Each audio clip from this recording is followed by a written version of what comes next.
Assalamualaikum warahmatullahi wabarakatuh. Perkenalkan, saya Nur Yasmi dengan NIM B2106025 dari Prodi S1 Kebidanan semester 4. Baik, di sini saya akan menjelaskan materi tentang seks pranikah.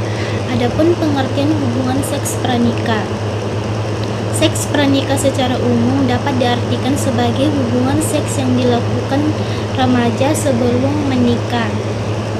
Seks pranikah adalah pembuktian dari rasa saling memiliki dan rasa saling tulus mencintai, dan itu hal yang dilarang agama.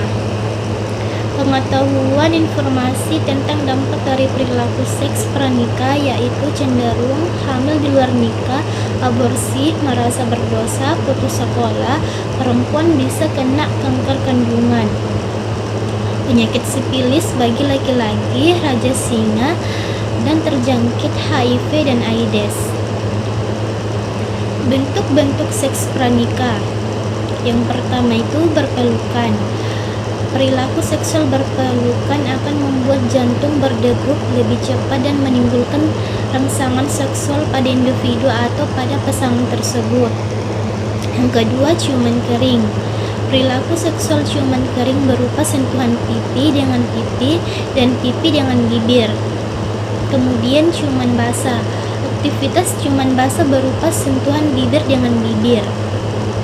Dan selanjutnya, meraba bagian tubuh yang sensitif merupakan suatu kegiatan meraba atau memegang bagian tubuh yang sensitif seperti payudara, vagina, dan penis.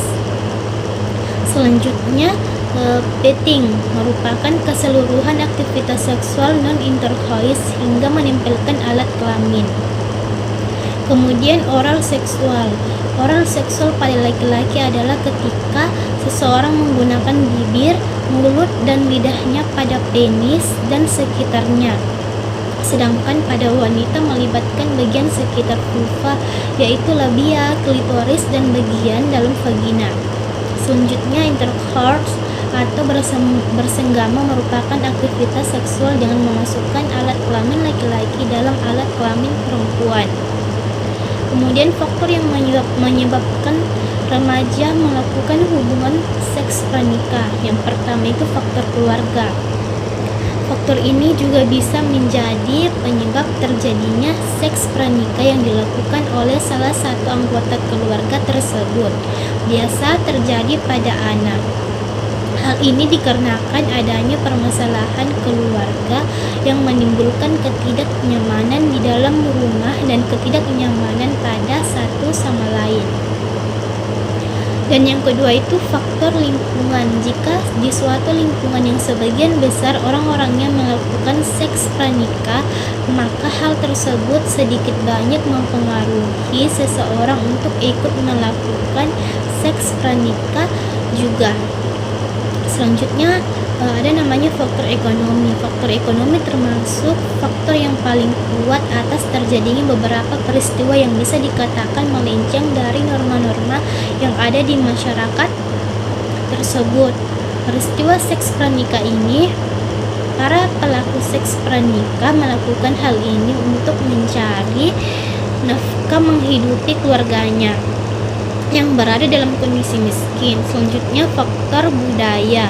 Ada negara yang mempunyai budaya di mana masyarakatnya melakukan seks pranikah tanpa adanya norma-norma yang mempermasalahkannya, sehingga hal tersebut sudah biasa terjadi di kehidupannya sehari-harinya. Selanjutnya, faktor kurangnya pendidikan agama. Kurangnya ajaran agama juga menjadi faktor yang menyebabkan terjadinya seks pranikah, karena mereka tidak terlalu mengetahui atau bahkan tidak mengetahui sama sekali bahwa ajaran agama tidak menyarankan untuk melakukan seks sebelum menikah karena adanya sanksi dosa bagi yang menyakininya, dan ada juga konsekuensinya yang merugikan baik psikologi maupun material.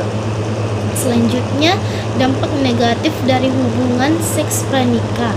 Dampak negatif dari hubungan seks pranikah itu ada beberapa macam. Yang pertama, Dampak psikologis. Dampak psikologis dari seks pranikah diantaranya perasaan marah, takut, cemas, depresi, rendah hati, rendah diri, bersalah, dan berdosa. Selanjutnya dampak fisiologis. Dampak ini seks pranikah tersebut diantaranya dapat menimbulkan kehamilan yang tidak diinginkan, maka satu jalan yang diambil adalah aborsi. Kemudian dampak positifnya yang timbul akibat perilaku seks yang dilakukan sebelum saatnya antara lain dikucilkan, putus sekolah pada remaja perempuan yang hamil, dan perubahan peran menjadi ibu. Belum lagi tekanan dari masyarakat yang mencelah dan menolak keadaan tersebut. Kemudian dampak fisik, penyakit menular seksual sering ditularkan ketika pasangan telah memiliki banyak pasangan seksual. Meskipun seks pranikah tidak selalu berarti pasangan memiliki beberapa mitra seksual, kemungkinannya lebih besar daripada jika pasangan bersumpah untuk tidak melakukannya sampai menikah. Kemudian dampak kehamilan. Kehamilan menjadi kemungkinan bahwa ketika menggunakan kontrasepsi menurut studi yang dilakukan pada tahun 2008, pasangan yang tinggal bersama sebagai suami istri sebelum menikah berada pada risiko penceraian yang meningkatkan risiko orang tua tunggal jika memiliki anak.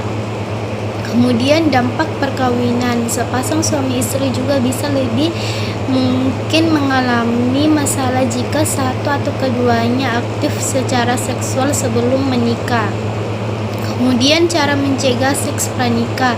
Yang pertama, tanggung jawab orang tua. Sangat penting bagi orang tua untuk meluangkan waktu dan mengajari anak-anaknya tentang bagaimana sesungguhnya seks yang sehat dan benar agar mereka tidak terpengaruh dengan cerita teman, buku-buku seks, dan film porno yang beredar di luar pasaran. Kemudian memberikan pendidikan seks yang benar. Pendidikan seks adalah langkah yang tidak boleh dilupakan dan merupakan salah satu cara mencegah seks pranikah paling penting. Selanjutnya, beraktivitas positif. Perilaku seks pranikah terjadi karena terlalu banyak waktu yang dilewatkan dalam lingkungan yang tidak sehat. Oleh karena itu, untuk mencegahnya, orang tua perlu mengisi hari-hari bersama anak-anak dengan hal-hal yang positif. Kemudian pikiran masa depan. Pola pikir yang harus ditanamkan untuk mencegah anak untuk melakukan seks di luar nikah adalah dengan memikirkan masa depan.